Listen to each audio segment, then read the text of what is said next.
তো আজকে আমাদের যে টপিকসটা নিয়ে আলোচনা সেটা হলো গিয়ে রকেট উৎক্ষেপণ। এটা হলো গিয়ে ইন্টারমিডিয়েটের এইচএসসি ফিজিক্সের নিউটনের মেকানিক্সের একটা টপিক্স। এটা নিয়ে অনেকেরই অনেক প্রবলেম থাকে। আজকে আমরা ইন ডিটেলস এটার যত কিছু আছে সেটা দেখবো। তবে একটা কথা বলে নেওয়া ভালো, রকেট সম্পর্কে ডিটেলস জানতে হলে অনেক নলেজ থাকা লাগবে আর কি। রকেটের অভ্যন্তরে অনেক মেকানিজম আছে যেটা আসলে সাধারণভাবে বোঝাটা টাফ। এই জন্য আমরা মাঝে মাঝে বলি যে এই জিনিসটা বোঝাটা এত টাফ কেন, এটা কি রকেট সায়েন্স নাকি? হ্যাঁ, রকেট সায়েন্স একটু বোঝা টাফ, বাট এই রকেটটা কীভাবে উৎক্ষেপণ হয়, কীভাবে মহাকাশে চলে, সেই জিনিসটা জানা কিন্তু খুবই সহজ। ঠিক আছে, সেটা আমাদের নিউটনের থার্ড ল দিয়েই আমরা প্রুভ করতে পারি। ঠিক আছে, তো আগে দেখতে হবে রকেট চলে কীভাবে। সেটা ফার্স্ট স্টেপ সেটা হলো গিয়ে 1 নাম্বার, রকেট চলে কিভাবে। রকেট প্রথমত 2 টাইপে চলে। নাম্বার 1 সেটা হলো গিয়ে পৃথিবী থেকে যখন উৎক্ষেপণ হয়, আর নাম্বার 2 মহাকাশে যেখানে কোনো বাধা নেই। অর্থাৎ পৃথিবী থেকে যখন উৎক্ষেপণ হয় এইটা 1 নাম্বার, আর মহাকাশে যেখানে কোনো বাধা নাই তাত্ত্বিকভাবে আর কি ধরে নিচ্ছি সেখানে আর কি। আচ্ছা, আমি এখন একটা কথা বলি, সেটা হলো কি একটা মানুষ হাঁটে কীভাবে, মানে আমরা যে হাঁটতেছি সেটা কীভাবে হাঁটতেছি। তাহলে একটা মানুষ সে কিন্তু ভূমির উপরে দাঁড়ানো, তো ভূমির উপরে সে ভূমিকে এমজি বলে ক্রিয়া করতেছে, ভূমি থেকে প্রতিক্রিয়া বল দিচ্ছে আর। ঠিক আছে, এই আর প্রতিক্রিয়া সে যখন হাঁটুটা সামনের দিকে দেয় তখন আর 2 ভাগে বিভক্ত হয়ে যায়।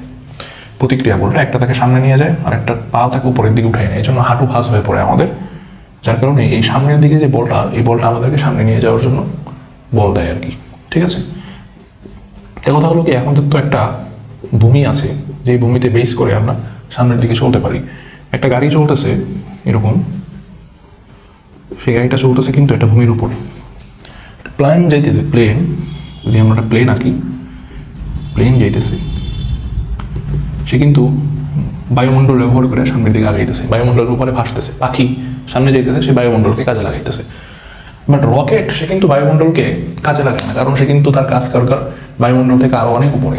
যেমন আমরা যখন স্যাটেলাইট পাঠাই, সেটা কিন্তু রকেটের কাজ কিন্তু সেটা বায়ুমণ্ডল থেকে অনেক উপরে। যেমন আমরা যদি পৃথিবীর সার্ফেসটাকে, এই পৃথিবীর সার্ফেস বায়ুমণ্ডলে এত দূর পর্যন্ত বিস্তৃত, বাট একটা স্যাটেলাইট কিন্তু আরও অনেক অনেক দূরে থাকে, তো এই পর্যন্ত কিন্তু রকেটের উঠতে হয়। ঠিক আছে, বায়ুমণ্ডল ক্রস করে। তার মানে এখানে সে কীভাবে উঠবে, কীভাবে সে চলবে,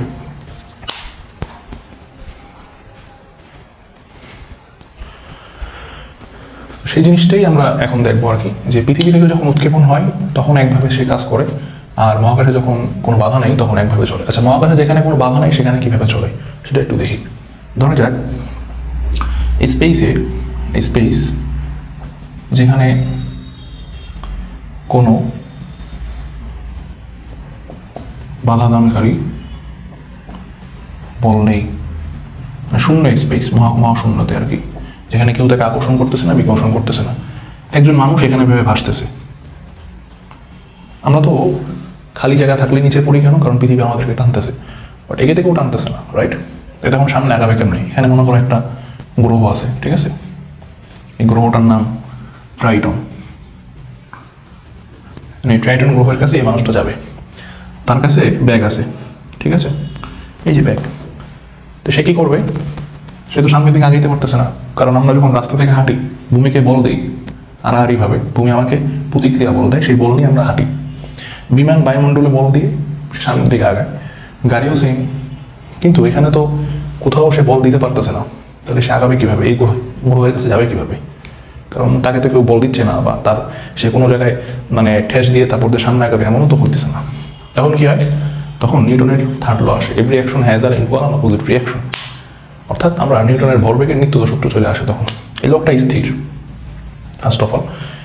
তো এই লোকটা যখন স্থির থাকে তার মানে এর আদি ভরবেগ mu = 0, তার এবং তার ব্যাগের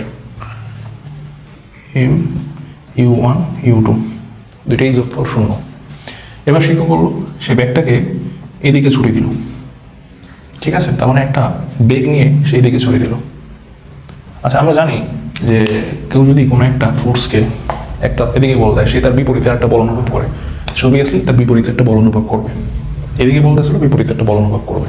এবং আমরা বন্দুকের কিছু দেখছিলাম, বন্দুক, এই গুলি বের হয়েছে, এই বন্দুকটা পিছনের দিকে চলে আসছে। তো এই লোকটাও যখন এই ব্যাগটাকে এদিকে ছুড়ে মারবে, তখন বিপরীত দিকে পশ্চাতে একটা বেগ অনুভব করবে। যেহেতু কোনো বাধা নেই, সেই বেগ নিয়ে আজীবন চলতে থাকবে। এই গ্রহের কাছে এসে থামতে হবে। আচ্ছা, থামলো এখানে ঈশান, এখন কোনো বাধা নেই, থামবে কীভাবে? বাধা তো থাকতে হবে নাকি? তখন সে কী করবে? সে বিপরীতে আবার আরেকটা ব্যাগ ছুড়ে মারবে, এখানে সে স্টপ হয়ে যাবে। ঠিক আছে? তো রকেট কিন্তু সেম এভাবেই চলে মহাশূন্যে, তাকে দেখলেও বাধা দিবে না। সে এখন কী করবে? সে তো আর ব্যাগ ছুড়ে মারবে না, সে গ্যাস ছুড়ে মারে। এই গ্যাস ছুড়ে মারার দ্বারাই সে সামনের দিকে আগায়। তাহলে আমরা একটা জিনিস ক্লিয়ার হলাম, রকেট মহাশূন্যে বা স্পেসে গ্যাস নিক্ষেপ করে ভরবেগ লাভ করে।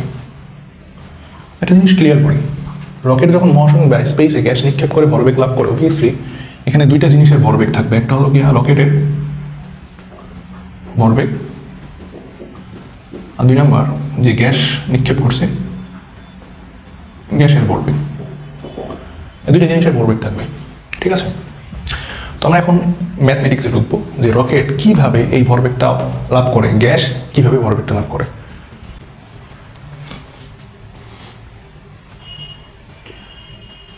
একটা রকেট সে উপরের দিকে উঠতেছে, যে পয়েন্টে আমি আঁকতেছি সেই পয়েন্টে আমি একটা অক্ষরেখা রাখতেছি, এই পয়েন্টে সে এখন আছে।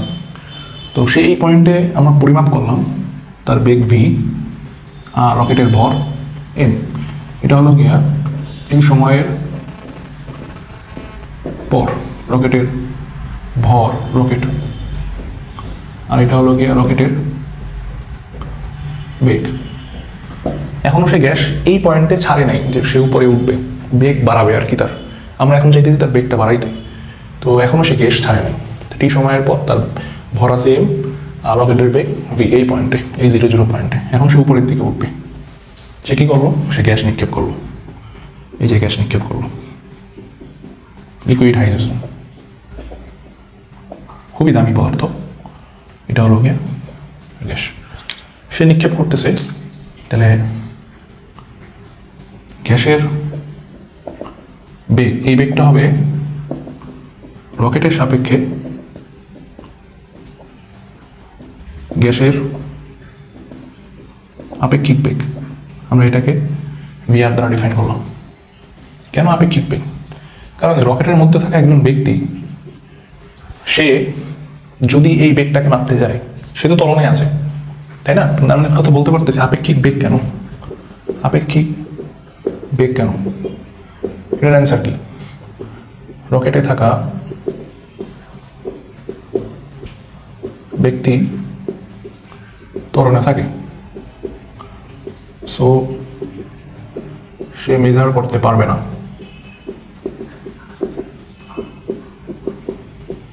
কেন মেজার করতে পারবে না? কারণ ত্বরণে থাকা যে কোনো কাঠামোকে আমরা বলি অজর প্রসঙ্গ কাঠামো, কারণ সে অজর প্রসঙ্গ কাঠামোতে আসে, অজর প্রসঙ্গ কাঠামোতে আছে। আশা করি ক্লিয়ার। এই জন্য সে মাপতে পারবে না। তাহলে আপেক্ষিক বেগ কেন হবে? এটা বোঝার জন্য আমি একটা জড় প্রসঙ্গ আর অজড় প্রসঙ্গ কাঠামোর উদাহরণটা নিই। এই একটা গাছ, গাছের সাপেক্ষে তুমি স্থির বসে আসো। এই একটা ছেলে, সে গাড়িতে করে সামনের দিকে যাইতেছে, গাড়ি ধরা যাক 100 মিটার পার সেকেন্ড বেগে চলতেছে, 100 মিটার পার সেকেন্ড সামনের দিকে যাইতেছে। এখন এই ছেলেটা, তার হাতে একটা বল আছে, সেই বলটা সে সামনের দিকে নিক্ষেপ করলো, ধরা যাক 30 মিটার পার সেকেন্ড বেগে। এখন তোমার কাছে যেহেতু একই পয়েন্টে দাঁড়াইয়া গাড়িটাও সামনের দিকে যাইতেছে, একটা ভেক্টর 100 মিটার পার সেকেন্ড আর একটা ভেক্টর 30 মিটার পার সেকেন্ড, একই পয়েন্ট থেকে উৎপাদন হয়েছে। মানে ভেক্টরের নর্মাল সূত্র তুমি হিসাব করবা। ভেক্টরের নর্মাল সূত্র কি? দুইটার যোগফল, অর্থাৎ 100 প্লাস 30, তার মানে 130 মিটার পার সেকেন্ড তার বেগটা সামনের দিকে নিক্ষেপ করলে। আবার সে যদি বিপরীত দিকে নিক্ষেপ করতো, তাহলে 130 মিটার পার সেকেন্ড বেগে বিপরীত দিকে। ওকে, এখন বিপরীত দিকে নিক্ষেপ করতেছে, তাহলে নিয়ম অনুসারে হয়তো 100 মাইনাস 30, তার মানে 70 মিটার পার সেকেন্ড। কার সাপেক্ষে? তুমি হিসাব করতেছো, কারণ তুমি জড় প্রসঙ্গ কাঠামো, সে কিন্তু 100 মিটার পার সেকেন্ড মধ্যে চলতেছে, এদিকে নিক্ষেপ করছে 30 মিটার পার সেকেন্ড, দুটা বেগ একে অপরকে ক্যালকুলেট করে মাইনাস হয়ে গেছে। বাট সে কি কত নির্বিচার করবে, এটা হলো কি ইম্পর্টেন্ট। সে যখন 100 মিটার পার সেকেন্ডে আসে, তখন সে যদি 30 মিটার পার সেকেন্ড বেগে এই বস্তুটাকে নিক্ষেপ করে, এই বস্তুটা কিন্তু অলরেডি 100 মিটার পার সেকেন্ডে ছিল সমবেগে, আরও 30 মিটার পার সেকেন্ড কিন্তু সে 30 মিটার পার সেকেন্ডই হবে তার সমবেগের ভিতরে, এই বালকটা কিন্তু 30 মিটার পার সেকেন্ডই দেখবে। বাট সে যখন পিছনের দিকে 30 মিটার পার সেকেন্ড বেগে নিক্ষেপ করবে, তখন কিন্তু সে আর ওইটা দেখবে না। এখন গাড়িটার বেগকে আমি কি দেখবো আসলে, আমি দেখবো আসলে 70 মিটার পার সেকেন্ড। তাহলে ভি থেকে ভি মাইনাস ভিআর, অর্থাৎ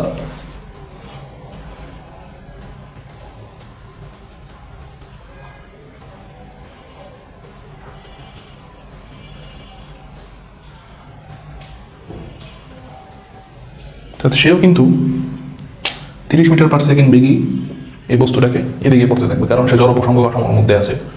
কিন্তু আমি কিন্তু এটা দেখবো না, আমি কিন্তু এই পরিমাণটা করবো না। আমি কি করবো, আমি করবো ভি মাইনাস ভিআর, অর্থাৎ 30 মিটার পার সেকেন্ডটা, অর্থাৎ 100 মাইনাস 30 সমান 70 মিটার পার সেকেন্ড। ঠিক সিমিলার ওয়েতে রকেট ভি বেগে উপরে উঠতেছে, অর্থাৎ 100 মিটার পার সেকেন্ড বেগে। এই বালকটা 30 মিটার পার সেকেন্ড বেগে নিক্ষেপ করছিল, কিন্তু তার সাপেক্ষে এইটার বেগ কিন্তু 30 মিটার পার সেকেন্ড ছিল না, তার সাপেক্ষে 30 মিটার হয়েছে। আমরা কিন্তু বিভিন্ন সময় বিভিন্ন জিনিসটা পরিমাপ করছি, কখনো দেখি 130 মিটার বেগ হয়েছে এই বলটা, কখনো 70 মিটার পার সেকেন্ড, কিন্তু বালকটার সাপেক্ষে কিন্তু 30 মিটার পার সেকেন্ড সব সময় ছিল। কিন্তু ভেক্টরের লব্ধি বলতেছে কি 30 মিটার পার সেকেন্ড হওয়ার কথা না, কখনো 130 হবে, কখনো 70 হবে। তা আমরা যেটা পরিমাপ করতেছি সেটা কিন্তু ভি মাইনাস ভিআরটা। এই রকেট উঠতেছে উপরে, নামতেছে, এটা কিন্তু আমরাই পরিমাপ করতেছি কোত্থেকে, এই পৃথিবী থেকে। আমরা কিন্তু কি দেখবো, আমরা দেখবো রকেটটা ভি বেগে উপরে উঠতেছে, আর রকেটের সাপেক্ষে জ্বালানির নামতেছি ভি আর বেগে। তা আমরা দেখবো ভি মাইনাস ভি আর বেগ, জ্বালানি নিচে নামছে। আচ্ছা, এই জ্বালানি নিচে নামতেছে, এটা কিন্তু আমি যদি বলি সে কয় সেকেন্ডে নিচে নামতেছে, অর্থাৎ কয় সেকেন্ডে কতটুকু নিচে নামতেছে, এটা কিন্তু কোনো সীমা পরিসীমা নেই। দেখা যায় সে যদি দেখা যায় যে ধরা যাক 10 সেকেন্ডে 500 কেজি নামছে জ্বালানি, আচ্ছা তাহলে 1 সেকেন্ডে কতটুকু নামছে, 1 সেকেন্ডের অর্ধেক সময় কতটুকু নামছে, 1 মিলি সেকেন্ডে কতটুকু নামছে, 1 ন্যানো সেকেন্ডে কতটুকু নামছে। তার মানে এটা ছোট করতে করতে করতে করতে একদম জিরো লেভেলে যখন যাব, অর্থাৎ সময়টাকে আমি ডেল টি স্ট্যান্ডস টু যখন 0 ধরবো, তখনও কিন্তু কোনো একটা ভর পাবো, সেটাকে আমি ধরে নিচ্ছি ডিএম। ওকে, তাহলে আমি কি বলতে পারি এরকম, ডিটি সময়ে ডিএম পরিমাণ নির্গত হয়, অতএব একক সময় নির্গত হয় ডিএমডি ডিটি। তাহলে এটাকে আমি বলতে পারি জ্বালানি নির্গমনের হার, জ্বালানি নির্গমনের হার। তো এই রকেটটা খুব অল্প একটু সময় ডিটি পরিমাণ গেছে, তার বেগ বাড়ছে, কারণ রকেট নিচের দিকে বেগ দিয়েছে আর কি, এই যে গ্যাস নিক্ষেপ করছে, তো বেগ বাড়ছে, আগে ছিল ভি, এখন হয়েছে ডিভি। তার মানে আগে বলতে পারতেছি ভি আগে ছিল, এখন হয়েছে ভি প্লাস ডিভি। এই সময় ছিল 0, এখন সময় এসে ডিটি সময়। আচ্ছা, ঠিক এই সময়ে রকেট যে বেগে গ্যাসকে নিচে নিক্ষেপ করে সেটা হয়েছে ভি মাইনাস ভিআর। ঠিক আছে, আগে কিন্তু 0 ছিল, রকেটের জ্বালানির বেগ 0 ছিল, এখন হয়েছে ভি মাইনাস ভিআর। আচ্ছা, জ্বালানির ভর কত, সেটা কিন্তু হয়েছে ডিএম, এই পরিমাণ নামছে ডিটি সময়। এখন কথা হলো কি রকেটের ভর কত, রকেটের ভর আগে ছিল এম, এখন হয়েছে এম মাইনাস ডিএম, অর্থাৎ এম প্লাস ডিএম। কেন আমরা মাইনাস ডিএম লিখছি, কারণ আমি জানি ডিএম মানে হলো গিয়া শেষ ভর মাইনাস আদি ভর। শেষ ভর কত, m2 মাইনাস m1, শেষ ভর m2 মাইনাস m1। অবভিয়াসলি রকেটের পূর্ববর্তী যে ভরটা সেটা বড় পরের ভরের থেকে, কারণ কিছু পরিমাণ জ্বালানি কমে গেছে, এই মানটা আসবে ঋণাত্মক। ওকে, তাহলে এম যেটা থাকবে সেটা এম মাইনাস ডিএম হওয়ার কথা ছিল, বাট আগে মাইনাস থাকার কারণে দুইটা মিলে হয়েছে প্লাস। তাহলে আমি একটা কথা ক্লিয়ারলি বলতে পারি, রকেটের ভর আগে ছিল এম, এখন হয়েছে এম প্লাস ডিএম, আর জ্বালানির ভর হলো গিয়া ডিএম। আমি এটা লিখে দিচ্ছি, রকেট এটা হলো গিয়া জ্বালানি।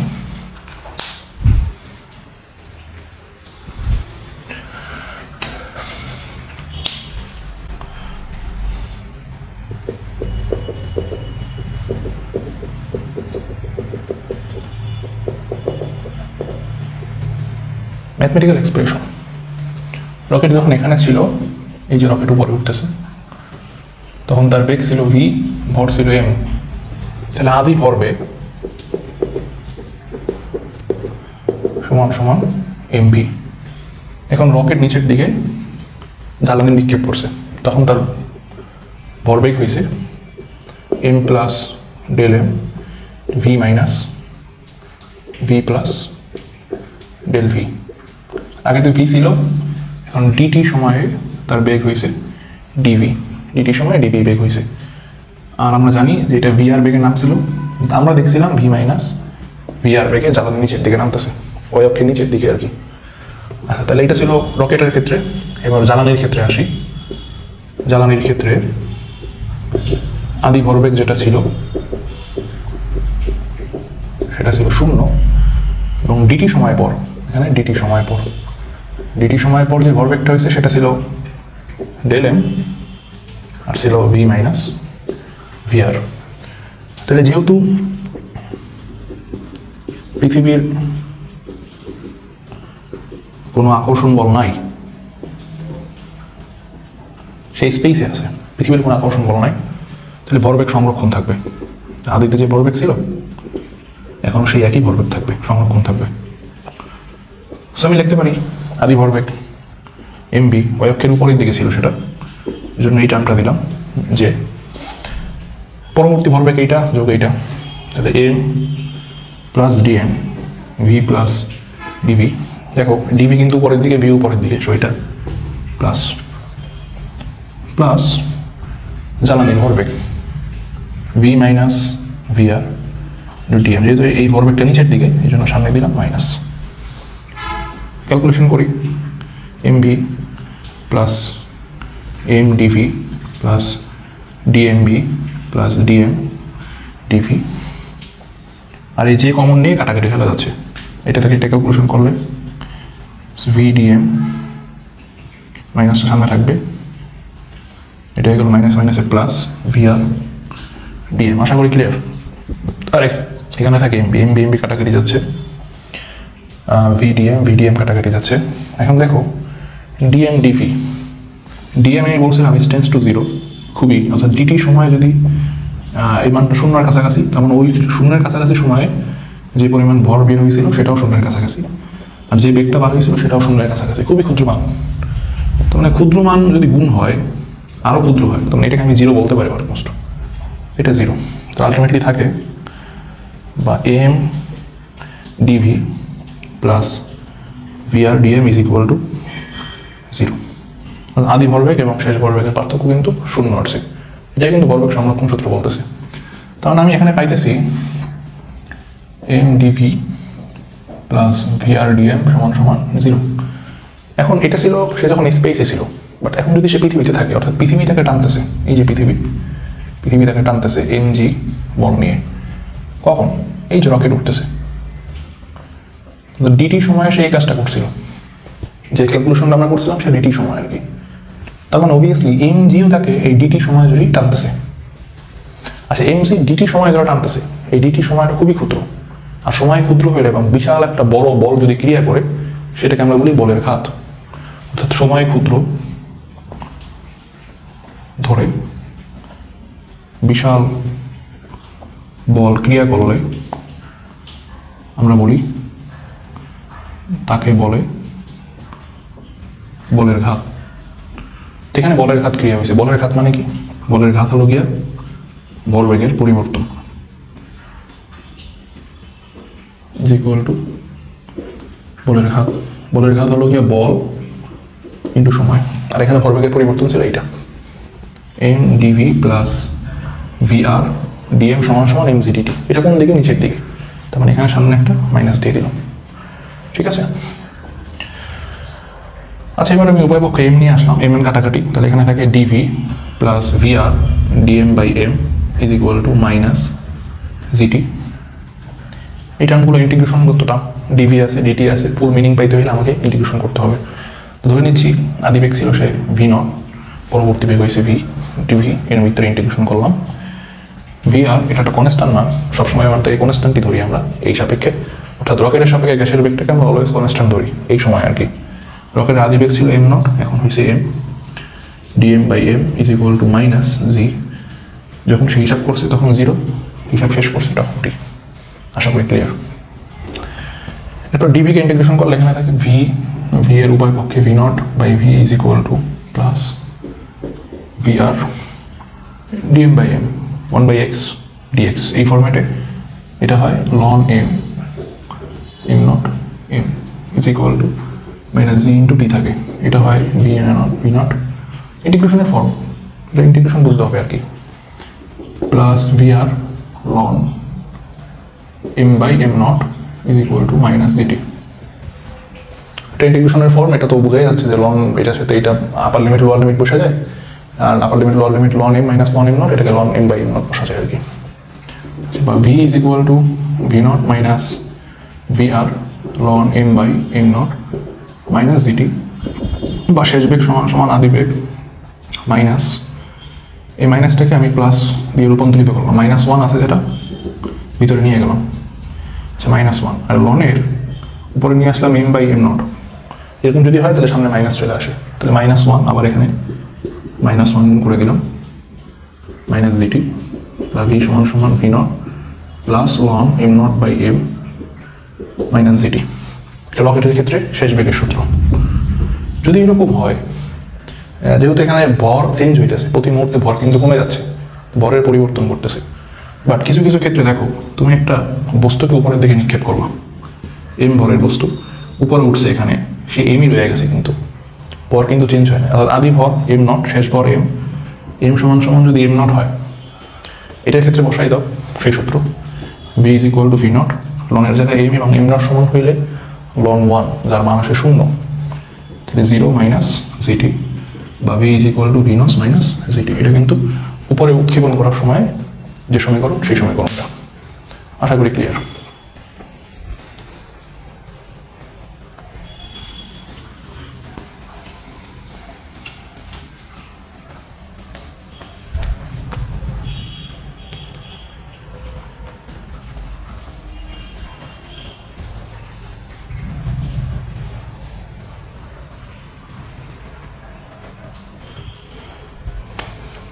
ভরবেগের পরিবর্তনে আমরা সেই পূর্বের সূত্রে ফিরে যাই, mdv প্লাস vrdm সমান সমান 0, পৃথিবী থেকে টানতেছে। তার মানে এই যে ভরবেগের পরিবর্তনটা, এই ভরবেগের পরিবর্তনটা কিন্তু স্পেসই ছিল, এখন এই রকেটটাকে পৃথিবী টানতেছে mg বলে, ঠিক আছে, নিচের দিকে mg। তাহলে mg এর সামনে আমরা দেখছিলাম mdv vrdm সমান সমান মাইনাস mgdt, ঠিক আছে। এখন এই সমীকরণের দিকে যে মানগুলো আছে, সেই মানগুলো যেটা নিচের দিকে ক্রিয়া করে সেগুলোর সামনে মাইনাস, যেটা উপরের দিকে ক্রিয়া করে সেগুলোর সামনে প্লাস। তাহলে ডিভি সেটা ছিল উপরের দিকে, বাট ভিআর সেটা ছিল নিচের দিকে, এক্ষেত্রে আমি মাইনাস করে দিলাম জিনিসটা, বা M dv minus vrdm minus mgdt, বা আমি এখানে লিখতে পারি m dv minus vrdm is equal to minus mgdt, dt দ্বারা ভাগ করে দিই, m dv/dt minus vr dm/dt is equal to minus mg। dv/dt কে আমি লিখতে পারি ত্বরণ minus vr dm/dt minus mg, তার ma সমান সমান vr dm/dt পাশে নিয়ে গেলে vr dm/dt মাইনাস mg। আচ্ছা, এই সূত্রটার দিকে তাকাই, এটা কিন্তু নিউটনের থার্ড ল, সেটা হলো গিয়ে কি নিউটনের second law, summation of f is equal to m a. এই এম এটাকে বলা হয় লব্ধি বল, আর এই সামেশন অফ এফ বলা হয় একাধিক বলের ক্রিয়া, ঠিক আছে, একাধিক বল ক্রিয়া, আর এটা কিন্তু লব্ধি বল বলা হয়। এই রকেটটা সে যখন উপরের দিকে উঠে তখন তার নিজস্ব একটা বল আছে, এটাকে বলা হয় এক্সটার্নাল ফোর্স। এক্সটার্নাল ফোর্স যে সে উপরে ওঠে, এক্সটার্নাল ফোর্স কার কার বিপক্ষে ক্রিয়া করে? ফার্স্ট অফ অল পৃথিবীর অভিকর্ষ ত্বরণের বিপক্ষে ক্রিয়া করে, অভিকর্ষ বলের বিপক্ষে, এবং সে নিজে একটা ত্বরণ নিয়ে যখন উপরে ওঠে তার নিজস্ব বল, তাহলে আমি বলতে পারি যে নিজস্ব যখন ত্বরণ থাকবে, এই যে এম এ ত্বরণে যখন উঠবে তখন পৃথিবীকে ওভারকাম করা লাগবে তার, আর এটা হবে তার গিভেন ফোর্স, অর্থাৎ প্রযুক্ত বল। এটা রকেটের বল। তার মানে VR dmdt এটা হলো গিয়ে রকেট কর্তৃক প্রযুক্ত বল। কার বিপক্ষে ক্রিয়া করে? mg এর বিপক্ষে ক্রিয়া করে। আর কিভাবে ওঠে? এই ত্বরণ নিয়ে ওঠে। এই কারণে আমরা লিখি F সমান সমান